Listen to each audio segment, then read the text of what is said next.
no vieron el quilombo que podían desatar a nivel internacional haciendo un juicio tan ridículo, tan estúpido, tan imbécil, sin dar ni siquiera 72 horas, sin argumentar un poquito mejor, pensando que nadie iba a decir nada y que ellos nos íbamos a ir todos a dormir tranquilos y que el mundo no iba a reaccionar ante eso. Entonces, ¿hubo algún acuerdo, crees vos? Va más al análisis político de esto, pero me parece fundamental para entender hacia dónde nos estamos yendo en este momento. ¿Hubo algún equilibrio insostenible por más de 24 horas que hizo que ellos cometan un atropello tan estúpido a todo sentido lógico, racional? Eso es lo primero. Y lo segundo tiene que ver con nuestra Constitución y tiene que ver con el mecanismo y tiene que ver con el poder que asigna al Parlamento de sacar a un presidente y que, como acaba de quedar demostrado, sin el más mínimo argumento lo pueden hacer. Entonces pregunto, ¿cuál es el fundamento? Tengo entendido que el fundamento histórico, jurídico de los 2/3, en una mayoría de 2/3, tiene que ver con la Constitución norteamericana de 1770 y no sé cuánto, 76. Ahora, yo me imagino que en esa época la democracia, entre comillas, democracia era totalmente diferente, ¿no? Quienes votaban en esa época quizás eran los pocos burgueses que se sentían representados por un parlamento, pero hoy día, vos dijiste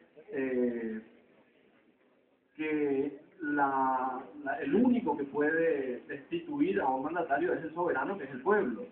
Ahora, ¿por qué tenemos que esperar 5 años y no podemos esperar 3 años si vemos que existen violaciones graves o mal desempeño de las funciones o lo que sea?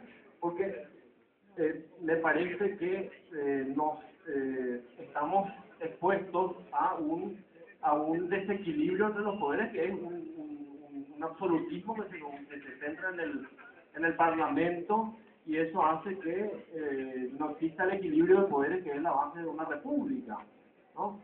Entonces, pregunta concreta es, ¿cuál es el impedimento de que exista un mecanismo de consulta popular que avalen en última instancia lo que hizo el Parlamento, un referéndum, un plebiscito, no sé cómo se llamaría eso en términos jurídicos? Si es que existe en otros países y si es que, ¿cuál es el impedimento para que en nuestro país exista? No, nosotros hemos dicho en nuestra defensa y hemos dicho acá esta noche, no hubo juicio político, hubo algo antes que después se convalidó políticamente. Eso es el proceso, digamos, y los mecanismos fácticos que llevaron a la resolución de decisión del presidente, se hicieron una hora, 2 días, 3 días antes, o se empezó hace 7 meses, no es un problema que a mí me preocupe en la defensa. Me explico. Pues eso lo estamos juzgando. Entonces, lo que estoy seguro es que no hubo juicio político, que hubo simulacro, que hubo, en realidad, que se simuló juicio político, y bueno, no hay que ser muy vivo. Hubo una decisión de separar al presidente. Así no va a ser sencillo. Eso es lo que vemos nosotros en la defensa. Ahora, en lo que vos estás diciendo ya abarca otro tipo de cosas. Te voy a aclarar que yo no dije de que le corresponde al pueblo destituir al presidente. El presidente de la República de Paraguay no puede ser destituido por el enjuiciamiento subjetivo de su gestión en aquellas cosas que tienen atribuciones. Es como un juez también. Yo no le puedo destituir a un juez si se desempeña de acuerdo a sus atribuciones y conforme las normas y criterios con que tiene que juzgar. Le puedo destituir, porque le puede destituir si se separa de él.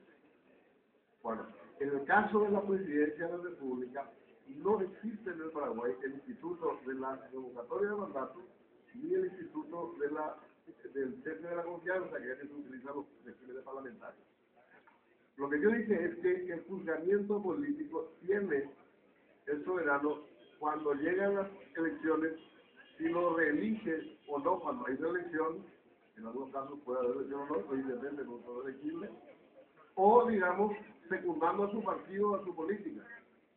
Lo que como presidente hay una política, es una política fiscal que no le gustó a la gente, y después venga su sucesor de su partido y diga, bueno, yo voy a continuar la política fiscal de mi predecesor, bueno, la gente le votará a los candidatos y no va a continuar. Eso es lo que hay ahora. Ahora, innovar en las instituciones de este tipo es muy peligroso.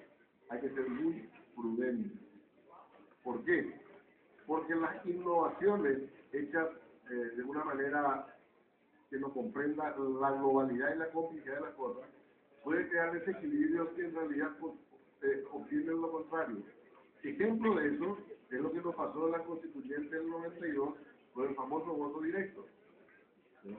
El voto directo fue aprobado en la Constitución del 92 porque primó un criterio, que no sé dónde salió, pero salió de repente, contrario al papel central que juegan los partidos políticos en los sistemas democráticos. Y nosotros somos un sistema democrático de partidos, así está definido su sistema, pero pusimos el voto directo, que es el que aniquila los partidos. Es casi innecesario los partidos. No solamente hicimos eso, esa fue una desarticulación. Y la otra desarticulación es que normalizamos constitución, y por eso es que ustedes son universitarios, ustedes tienen que entusiasmar ese pensamiento. Las leyes, las normas, hay que leerlas por cómo funcionan en su totalidad, no así palabras sueltas por ahí. Entonces, nuestra Constitución dice, queremos justicia independiente, y después resulta que organizan la justicia de la manera que no puede ser independiente. Bueno, hay que entender entonces que la verdadera voluntad del legislador constituyente, no sé si consciente o inconscientemente, no vamos a tener justicia independiente. ¿Me explico? Es como que yo diga, bueno, queremos acá, este instituto va a enseñar filosofía. Y resulta que algo después del programa, sobre fútbol y básquetbol. En realidad, por más que diga que yo sea filosofía, lo que en realidad enseña es fútbol y básquetbol. No tengo nada contra el fútbol y el básquetbol, ¿no? Soy muy bueno. No, la cosa es, viendo, la cosa es así. Entonces, el error, ya tuvimos la experiencia del entusiasmo frenético y juvenil y adolescente, si se quiere, del invento de instituciones y de ir contra las tradiciones jurídicas.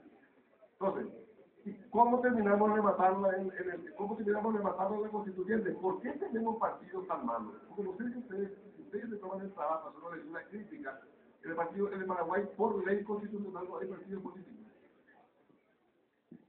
¿Por qué? Porque el partido político es una organización que tiene que ofrecerle, en lo que se llama programa, que nadie entiende, acá a veces hay que programar un dibujito, no. Programa, o sea, ofrecerle algo a la sociedad y proponerle candidatos que vayan a llevar idóneamente ese algo adelante.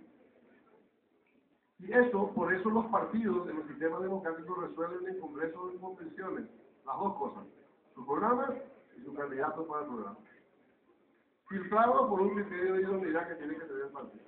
En otras palabras, si yo soy la mejor persona para defender, qué sé yo, la reforma universitaria en el Congreso y mi partido me quiere llevar, primero que tuvo que haber triunfado en el órgano de decisión, me digo, bueno, esta va a ser la política del partido. Y luego el partido, si me confía la política, me va a confiar a mí, que soy el que la propuse. Pero yo me tengo que ir con mi bastón de correr por todos los barrios, luceo casa por casa, repartiendo chorizo y pastelito para que me voten. Dejar a otro que no le importa un poquito. O sea, a los partidos, es decir, la Constitución paraguaya destrozó todas posibilidades de justicia independiente por ese tipo de errores. Destrozó toda posibilidad de participación democrática por un sistema de participación democrática que todos los libros sobre la materia dicen que destroza la democracia y la participación, y el voto directo. No hubo nadie que tenga todavía el coraje en este país de discutir eso a fondo. Entonces surgen los remedios emotivos, como el desbloqueo de las listas. El desbloqueo de las listas va a ser otro error más número, porque parte de un diagnóstico intelectualmente errado. ¿Cuál es el análisis del desbloqueo? Tenemos política de mala calidad, eso lo sabemos todos. ¿Quiénes hacen la política? No política. ¿De dónde viene los políticos? De la elección. ¿Cómo se elige con listas cerradas y bloqueadas? Eso se llama bloquear la lista. Eso es primitivo, eso no tiene sentido. Eso es una irresponsabilidad intelectual. porque ni siquiera se han llegado a pensar que hay países que tienen maravillosos sistemas democráticos con esas listas, con el sistema de listas, y otros que tienen décimos. Entonces el problema no son las listas, es otro problema. Entonces, vamos a cambiar esa tabla. La vez pasada nos hicimos un estudio que la corrupción de la política con la lista de bloqueo es mucho más fácil. Ahí sí que ya desaparece totalmente los pocos restos de control de calidad que hay en los partidos. Porque la competencia se va a volver individualista, personal y platocrática. Y hay un proyecto conservador, en muchos aspectos reaccionario, retrógrado, de control de la voluntad del pueblo, inventando sistemas que no conducen a nada. O sea, que conducen a la manipulación. Y ahí es donde fallamos, falla la academia y fallan los intelectuales, que dejamos prosperar tilinguerías que son peligrosas, pero no que estén bien intencionadas, ojo, pero que no responden a un análisis riguroso. Eso pasó en el 92. En el 92 se arrasó con el sistema democrático en nombre de un sistema que le atribuía al ciudadano una intervención en la política. Es una falsedad. Eso es falso. Falso. Y lo peor del caso es que nos equivocamos porque nadie sabía. Hay un informe hecho por uno de los grandes juristas españoles, el doctor Prat, que le advirtió a los constituyentes paraguayos que estaban destrozando para siempre la democracia. ¿Y sabe qué hicieron los muchachos?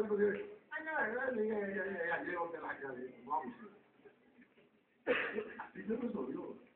Entonces, yo por eso, en un ámbito académico, eso no me digo decir un ámbito, pero un ámbito académico, yo creo que la responsabilidad que tiene la intelectualidad académica es agarrar en cada materia que nos ocupa el conocimiento universal, entender de qué se trata el problema, hacer la crítica de lo que debemos y proponer soluciones.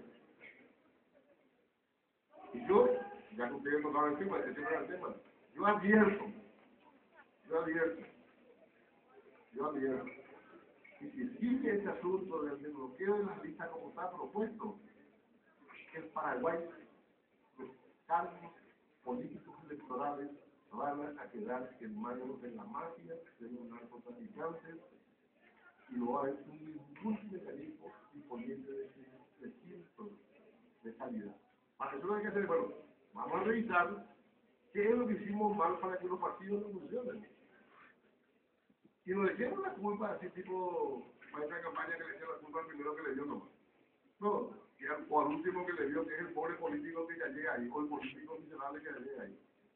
Tenemos un sistema que no puede sino ser de mala calidad. Como tenemos un sistema jurídico que no puede ser sino efectivo.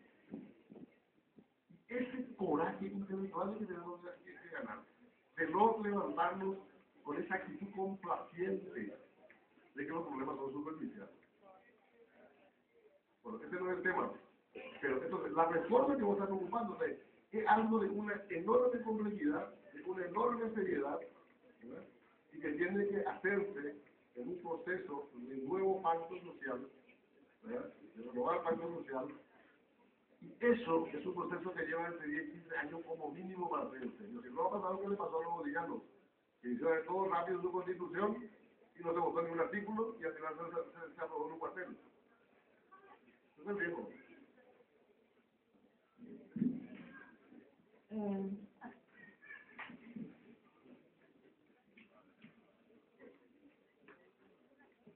Buenas noches. Bueno, con relación a todo lo que estaba planteando usted, ¿verdad?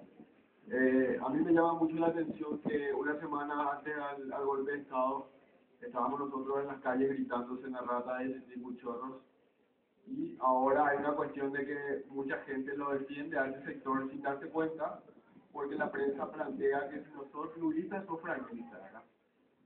Yo creo que ahora me interesaría que usted nos explique de una forma sencilla, como lo hizo toda la discusión, cómo nosotros como ciudadanos paraguayos podemos ahora plantearnos un juicio al Parlamento, cómo nosotros podemos organizarnos para que se geste de estos espacios juveniles un nuevo pensamiento, que por lo menos nosotros podamos también hacerle saber a ese congreso que hoy otra vez tienen unos defensores que son jóvenes como nosotros y son personas que hace 3 semanas más estaban gritándose en las ratas, pero están defendiendo sin darse cuenta.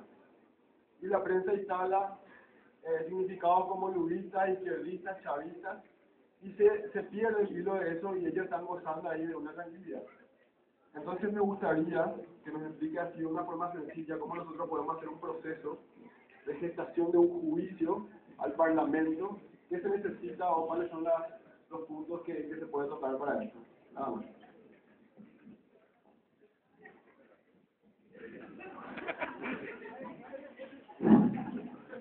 Yo te he contado una anécdota. No me acuerdo cuándo fue la invasión de las Malvinas, el 2 de abril de no sé qué año. No me acuerdo. Bueno, una fecha de eso. Fue la invasión de las Malvinas bajo el imperio de la dictadura militar atroz de la República Argentina. Un par de días antes hubo una gran represión de la plaza por una protesta que tenía que ver con el tema de los desaparecidos y con todas las organizaciones políticas, sociales, universitarias que confrontaban a la dictadura militar argentina por su política represiva. 2 días después se invaden las Malvinas, y esa misma gente estaba haciendo Victoria García y el Balcón por la reivindicación para que estaban mandando los militares argentinos. Yo tuve, no la primera cosa, sino la segunda, porque llegué a Buenos Aires el día que se inicia la manifestación de apoyo a los demás. Y nos fuimos a la plaza a ver dónde pasaba, y estábamos en un bombo. Buena noche, viva Domi. Así lo tenemos. Nos fuimos, un grupo de trabajadores, por ahí se pueden. Y le pregunté a uno de ellos. Y le dije yo, ¿cómo es el asunto? A estos vecinos no le están apoyando. No, hijo, uno entender, eso hay que hacer ahora. Tiene que decir con eso. Eso fue la política. La gente, alguna gente o mucha gente, se adhiere a algo en función del interés inmediato del día. Entonces, ¿por qué? Porque nuestra política, que se han todas las actividades, se ha vuelto un proceso de administración de contingencia. No pensamos. Yo más de eso me pregunté, ¿cómo me dijo? Si a mí me venden contratado, yo le hacía mejor el libre. Si me venden contratado con Tom Martínez, no te cuento. Pero para contratar a los Tom Martínez o para contratarme a mí, tendría que haber un intelecto que conducía este asunto, que tuviera precaución de otras cosas que vendrían después y otros principios y otros valores. Claro.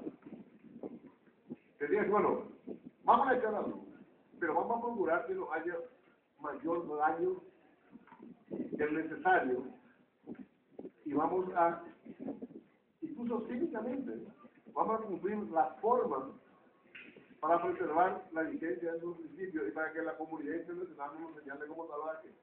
Pero yo estoy seguro que nadie pensó en el día siguiente en esta acción. Y eso ya pasó, además, ya pasó en el juicio anterior. Es decir, no se piensa con grandeza. Porque hasta para ser pillo a veces puede ser que sea muy grande. Ustedes vieron El Padrino, no, perdón, no era El Padrino, aquella película del Cardenal, que era un cura, un obispo que hacía negocios turbios en Italia después de la guerra con un capo mafioso. ¿Ves? Cuando se habló y hacía negocios con tráfico de mercadería, el cigarrillo, whisky, es lo que estaban controlando en el mercado negro. ¿Verdad? Y entonces en un momento dado, el mafioso decide matarle a uno de los cómplices. Y cuando da la orden, le dice, vamos a hacer tal cosa. Yo me voy a pudrir en el infierno, pero que el cura no se entere. Claro, ¿por qué? Porque él estaba preservando de alguna manera el valor de que al cura lo podía meter en el contrabando pero no en el homicidio. Pues tenía una concepción ética. Bueno, entonces, ¿por qué no se cuidan? Porque somos descuidados, ¿verdad? Porque no valoramos, no forma parte de nuestro acervo cultural de valores el bien importante es tener un sistema jurídico que se comporte conforme ciertas reglas mínimas para preservar el cielo. No lo hacemos. Y lo que dice la segunda cuestión es, bueno, ¿qué hacer para? Los ciudadanos tenemos disposición a hacer política. Ya hemos hablado en otras reuniones como esta. Cada vez que hay una conmoción, decimos, ¿qué vamos a hacer para cambiar? ¿Sabes? Pero la realidad real es que hasta que este tipo de conmociones nos generen propuestas y respuestas de cambio político, otra vez la política tradicional ocupa como está en su lugar. Y estamos pensando por cómo cambiamos el Congreso. Pero nadie se preocupa de cambiar el municipio de su barrio, O sea, no hay una... A ver, vamos a simplificar las cosas. Nosotros somos los bien intencionados. Ahora, somos todos bien intencionados. Pero si esa buena intención no se transforma en partidos y en acción política, no pasa a ser una buena intención. No sé si me estoy explicando. Entonces, yo creo que lo que va a ocurrir, lo que es lo más previsible que ocurre por eso, es que mucha indignación, mucho indignado, mucho Twitter, mucho Facebook, mucho todo eso. Pero yo no sé si va a producir el surgimiento de liderazgos, de nuevos liderazgos con una responsabilidad diferente. No porque no haya personas que no lo puedan hacer, porque yo no creo que haya una masa ciudadana suficiente para que lo sostenga. Por ahí para mí va la cosa. Si no nos gusta la política que hay, la respuesta es hacer una mejor política. O si no, estamos en una concepción tan necesita que venga alguien que está todo bueno.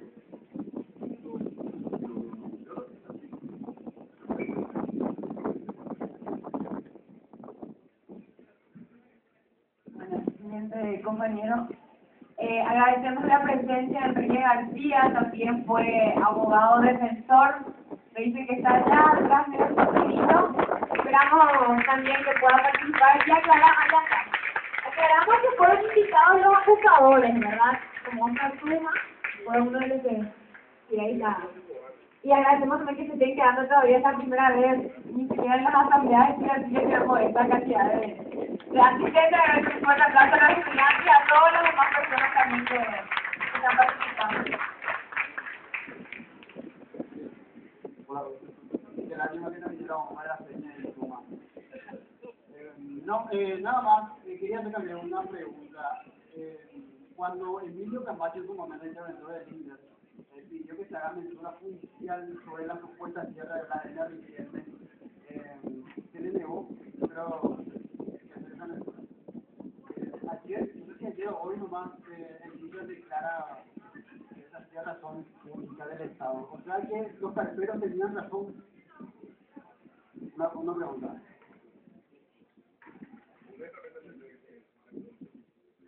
Otra cosa, había el comisario fue que dictó la orden judicial para que se haga el supuesto allanamiento de la ropa. Había una orden judicial acompañada de la fiscala, que en ese momento también estuvo como que estuvo acompañado también aquel proceso. Y otra cosa, en el artículo 225 de la Constitución Nacional, donde dice que bueno, el acusado va a ser juzgado por la Cámara de Senadores, por no sé cuántos eso le da atribuciones al Congreso de dictar el plazo para que, como creo que el artículo 17, inciso 7, inclusive habla de los procesos. En el plazo adecuado. Justamente lo que están reclamando, dice que se cumplió el debido proceso, no sé qué, La primera cosa no tengo conocimiento como para poder contestarme, pero sobre este tema es algo lo mismo que hablaba de estos días. A ver, el artículo 17 de la Constitución Nacional establece las garantías procesales. Son varios. Y dice, para toda persona que tenga que ser sometida a un juicio que merezca pena y condenación. Y ese artículo recoge, ¿verdad? Porque la Constitución paraguaya no surge aisladamente un día en el mundo con arte de magia.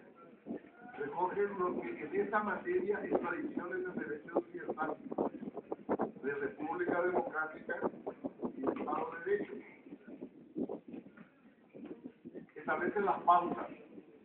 Esas pautas se establecen, además se refuerzan con el Pacto de San José de Costa Rica, que tiene un rango tan valioso y fuerte como de la Constitución. Lo que no se puede es empezar al voleo, como funciona ahí. Y eso, si vos lees bien, si ves lo que resultó en todo largo de aplicación, está establecido lo que se llaman los estándares jurídicos. Es como, vamos a poner un ejemplo casero. ¿Cuánto tiene que durar una clase para explicar la teoría de la relatividad en la carrera de matemáticas? Y a lo mejor el reglamento de la universidad dice la clase de matemáticas tendrá que tener un tiempo razonable para que el profesor desarrolle y le otorga eso al decano. Decide. Si dice razonable, quiere decir que tiene que basarse el tiempo que decide al decano, tiene que basarse en la práctica general de la enseñanza teoría de la relatividad. Y lo mediano, como me da la intención, yo entiendo que en 2 minutos y medio tiene que explicar toda la teoría de la relatividad. ¿Qué sería el decano loco? Bueno, en el derecho pasa con esas cosas, pasa lo mismo. Está previsto, hay interesante que dijo Bruno Canciller, dijo, hay estándares donde se aplica el plazo razonable. Entonces, por ejemplo, en la justicia del menor, si me equivoco, los plazos son más cortos. O en la justicia laboral, los plazos son más cortos que en el juicio civil ordinario. ¿Por qué? Porque tratándose de un menor, es razonable a lo mejor contestar una demanda en 6 días. Lo que estoy intentando no estoy muy seguro, son 6 días o no. Pero es razonable por la materia de que se trata, que es proteger a un menor. Y cuando discutimos un contrato de prestación de servicios en una empresa de construcciones, el legislador, cuando aplique el criterio del 27 y del 21, suprima todo y diga no, en la justicia del menor, como le queremos mucho a los menores, y hay suficiente, yo digo que la respuesta de la contestación de menor tiene que ser el que ellos.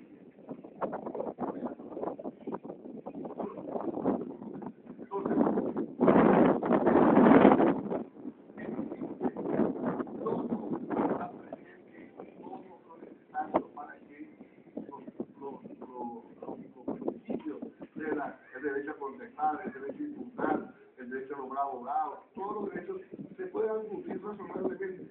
Y como le expliqué recién, y si no tuviéramos nada si no tuviéramos de acuerdo, hay un mandato legal de carácter legislativo, que son los plazos del proceso determinó. Esto no se discute en el tercer grado de una escuela de ministerio de Uruguay.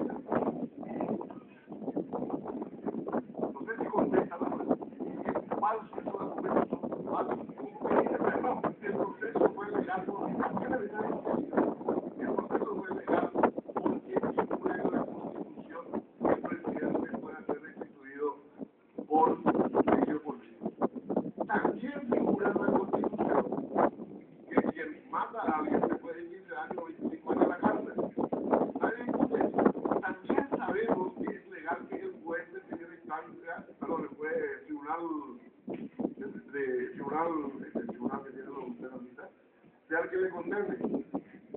También sabemos todo eso, pero lo que está mal, ¿por qué deja de ser legal? ¿Por qué viola el principio de realidad? Porque estaría muy mal en un tribunal de sentencia, nosotros somos tribunal de sentencia, el Ángel es procesado, algo que vaya a condenar. Está en la Constitución.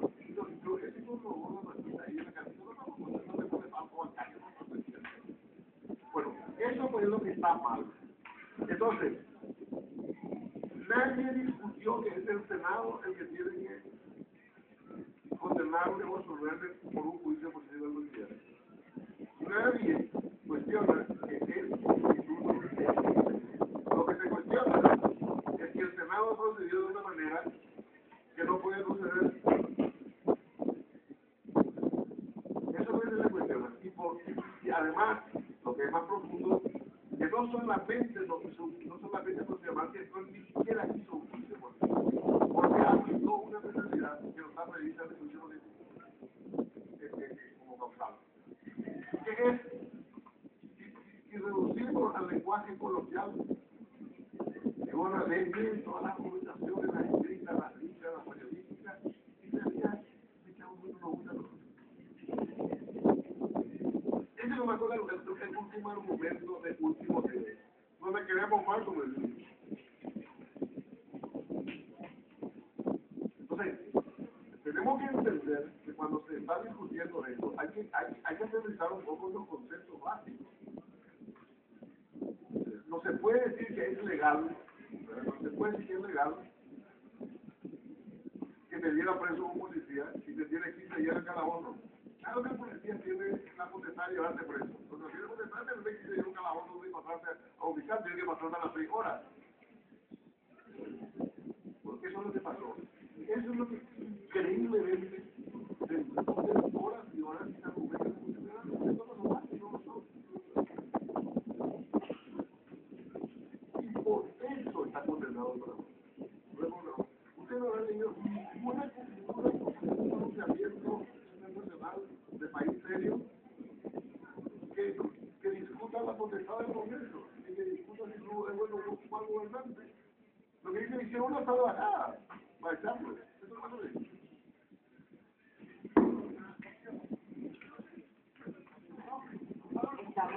Estamos conectados.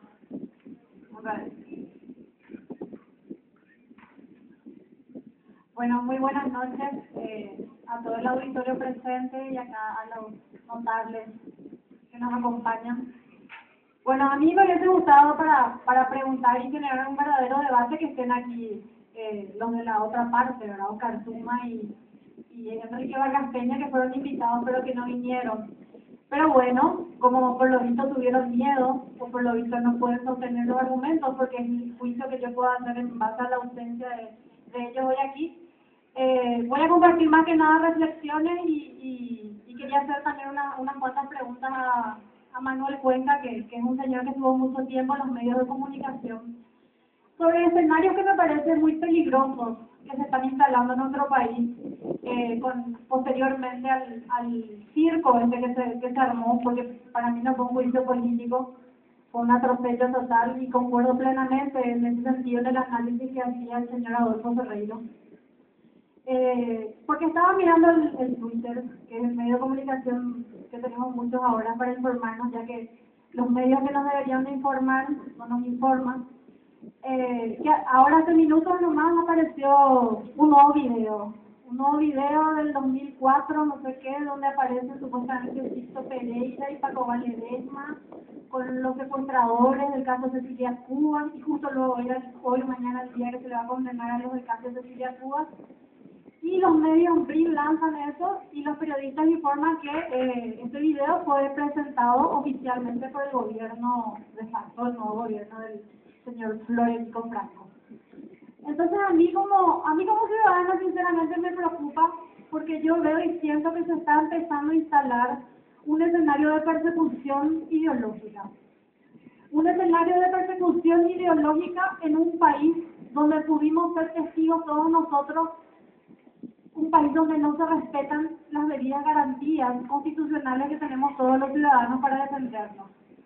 Y en un país donde ni siquiera se respetaron las garantías del presidente de la República, a mí me preocupa muchísimo que se empiece a instalar este escenario mediático de persecución, y de que porque vos, fulanito, saliste en tal año, en tal foto con un personaje que ahora resulta que es un secuestrador, resulta que vos también estás acusado de ser secuestrador, o que vos estás acusado de esto, de terrorista, o de esto, de lo otro.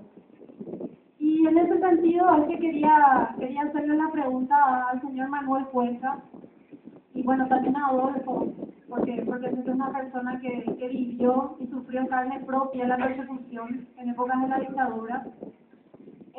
¿cuál es el papel que juegan ahora, hoy en día, los medios de comunicación en una democracia, pero donde no se respetan las garantías? ¿Cuál es el papel que juegan los medios de comunicación? Porque lo que yo puedo observar como ciudadana es que hay una absoluta irresponsabilidad por parte de medios de comunicación de instalar temas y de opinar, de presentar titulares de diarios con opiniones y no con informaciones, que me parece que pueden generar más confusiones de las que ya existen en nuestro país. Bueno, esa es la pregunta que yo quería hacer, y también antes de dejar el micrófono quería felicitarle al movimiento por la Revolución Estudiantil, del cual yo formé parte en su momento de sus inicios, por generar este tipo de espacios. Porque me parece que en momentos de tanta confusión y en momentos donde reina unga sobre la racionalidad, la universidad debe recuperar su papel de buscar un poco, parar el unga y buscar un poco el debate y la ciencia. Aquí la universidad es el espacio vital por donde tiene que pasar la ciencia y por donde tiene que reinar la racionalidad por encima de todo lo grotesco que me parece que está reinando últimamente en nuestro país. Nada más que eso.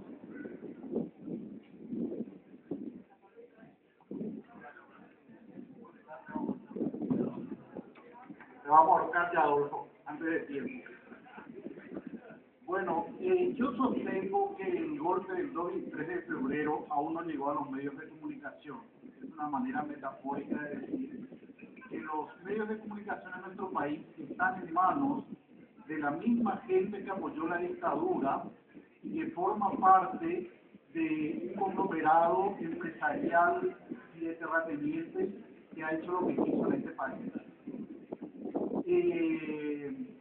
Hay un análisis del Sindicato de Periodistas de Paraguay que habla de quiénes son los dueños de cada medio de comunicación y todas las empresas derivadas que ellos protegen, ¿verdad?, a través de esos medios, y también de negocios ilegales como el lavado de narcodólares y el tránsito de narcodólares en el exterior que realizan los respetados medios de comunicación de nuestro país.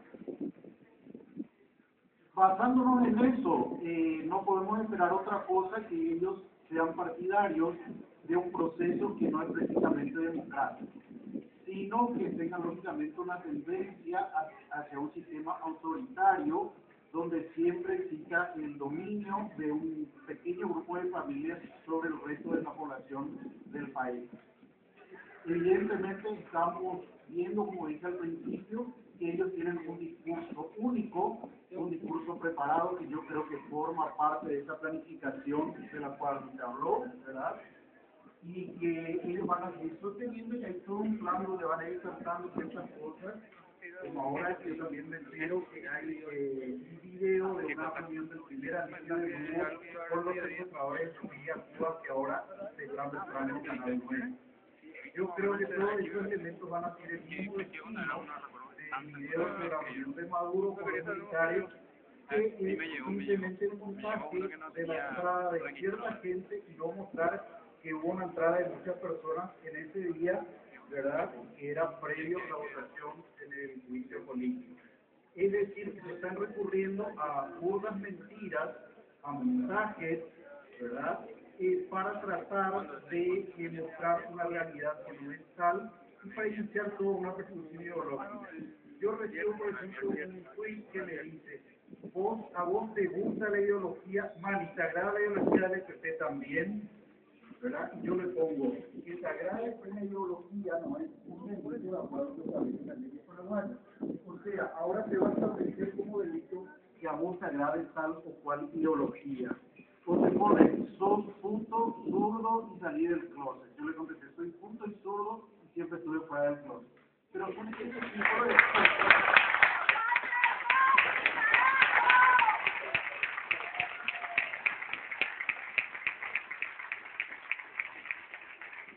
Pero son ese tipo de cosas a las que se recurren, ¿verdad?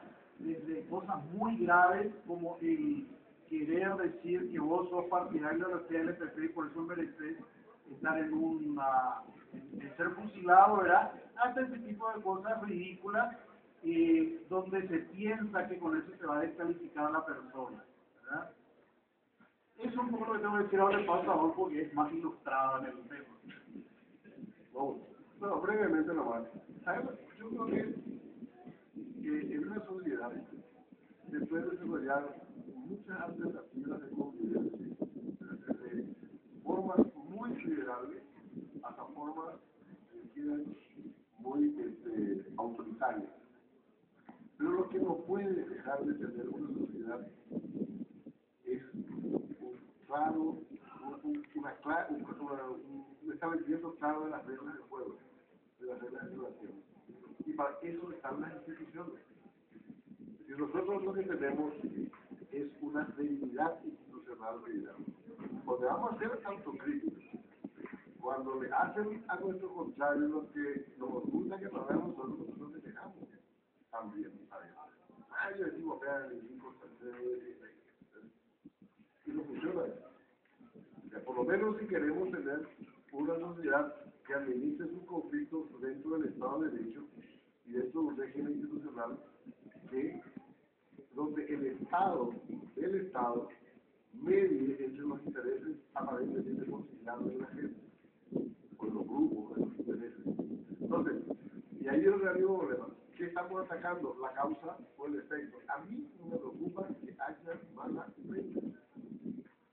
No me preocupa en absoluto eso. Bueno, lo que me preocupa son dos cosas. ¿Por qué no hay buenas? ¿Y por qué consumimos esa prensa? Una vez me acuerdo con un uruguayo de una elección que hubo acá, que estaba analizando lo que dijo un candidato en un periódico. Y él me dijo, es un sencillo problema, este señor no sería candidato de mi país, ni a portero del cementerio, y acá era candidato a portero de la República, y este diario no se vendería ni mamá. ¿Por qué? Porque hay una exigencia social de calidad que ella me permite que ni los malos hagan cosas que acá hacen a los buenos. Entonces hay que entender que el problema es un poco más complicado. Pero yo me pregunto, ¿qué pasa en la democracia? Que tenemos partidos políticos enormes, con millones de dólares de recursos, con miles de afiliados, ¿verdad? Pero no pagan su cuota. Y una regla elemental en el capitalismo que uno trabaja cuando se le paga. Entonces, tenemos partidos políticos multitudinarios de pueblos, pero hay que pagar la deuda de evento por medio, porque la política culturalmente tenemos conseguido que la política nos tiene que regalar. ¿Qué pasa con los partidos políticos que no son capaces de tener un buen periódico? ¿Qué pasa con los políticos culturales universitarios? En la época de la dictadura, cuando la luz de tengo un problema en la materia de la política cultural que en la década del 70 había paneles secundarios.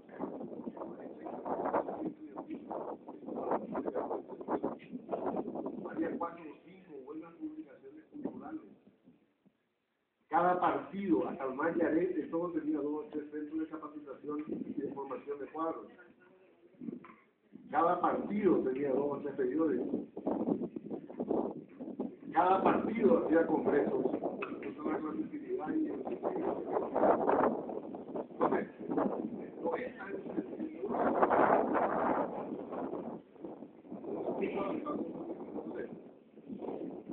¿Y cuál es la versión? Para eso puede decir la respuesta. Pero hay una básica que desde luego me parece que la política casi es de lugar. Mientras no tengamos conciencia de que una sociedad democrática consiste en una convivencia acordada entre todos y regulada cuando nuestras diferencias o nuestras discrepancias las resuelve el Estado de funciones, las instituciones superiores, ¿verdad? Caminando como si fuera una aldea de Juan. Acuérdense de Gandhi. Cuando a Gandhi llevan los presos y los juzga un juez inglés, él es una colonia, lo libera y le indemniza con el precio del pasaje para llevarlo a su casa. Porque al juez inglés le importaba un comido que darle para subversivo, ¿no? Le dijo que lo están trayendo así, no puede ser juzgado por lo que dicen. Y encima hay que darle plata para que se vaya a su casa. Si si Gandhi si la India empezó una colonia inglesa, hubiese sido belga, probablemente la historia de Gandhi hubiese sido bastante diferente, es la que fue la de los belgas. O sea, las instituciones no tienen necesariamente mucho que ver, con el régimen político o con los intereses económicos y otras cosas. Tienen que ver con el desarrollo de la cultura. Y la posibilidad de luchar dentro de las instituciones, a veces, las despreciamos. Ahora, cuando nos vamos presos sí que buscamos rápido un abogado. Pero cuando estamos discutiendo en la plaza o en el curso, el derecho, la constitución, la cosa, la burguesía representante, y no vean. Y hay una película muy linda, ¿se acuerdan de que ustedes han visto esa película de este señor, de un empresario norteamericano que cae en una trampa en Chile, ¿verdad? Que tiene un sistema judicial bastante probado, ¿verdad? Y este pelea. La verdad que lo juzgan es una payasada de un juicio de esos, un juicio van a condenarle porque tiene pelear. Y el tipo empieza a pelear con las reglas del sistema y le gana. Es muy interesante la película pedagógica. Entonces, el primer paso es que tenemos que decir somos los alumnos.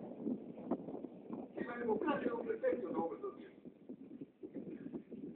Y ser democrático no quiere decir ni quiero hacerlo de derecha.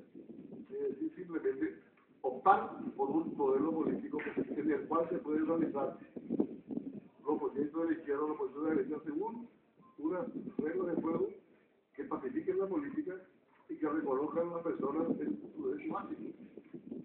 Pero lo que no podemos tener una democracia, como decía Pablo Neruda, con la ley del escudo, para mí los ranchos, para vos los abusos.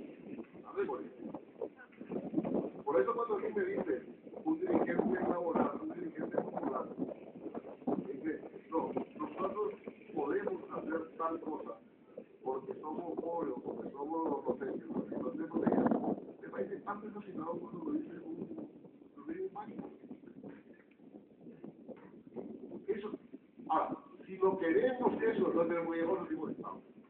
Un Estado, por ejemplo, el modelo mágico que a mí me gusta más porque es el más coherente, es el dictadura del proletariado. Después de dictadura revolucionaria, yo estoy de acuerdo que me jodan. No, yo lo dije eso. Ahora no es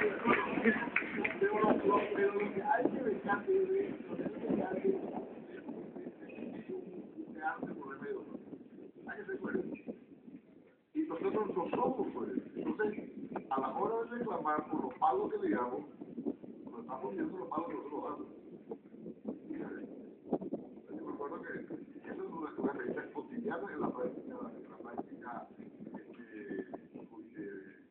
del abogado. Vos tenés un pleito y si el tipo de libertad lo siento, ya le dije, bueno, no puedo.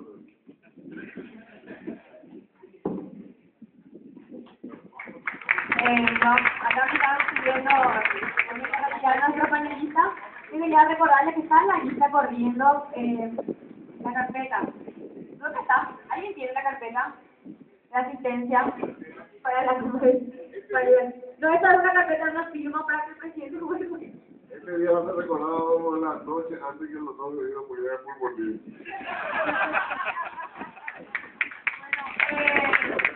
Por una cuestión de tiempo, ya también agradecemos muchísimo su presencia todo el tiempo, son las 9:43 y Manuel con la tenía otro evento, pero agradecemos mucho. Ya tenía. Un fuerte aplauso nuevamente, agradecemos también al gobernador de la Nación, o también al defensor del presidente y bueno, esperemos que después de esto, en tu Twitter, en tu Facebook, en donde sea, podamos conocer las opiniones después de los elementos que acabamos de tener, ¿verdad? El viernes hay otra actividad acá en la facultad, ¿a qué hora? 19:30, la comunicación en tiempo de crisis. Perfecto, para especialmente para los comunicadores y otras personas que quieran participar. Bueno, nuevamente agradecemos a todos y por favor que tengan una buena noche.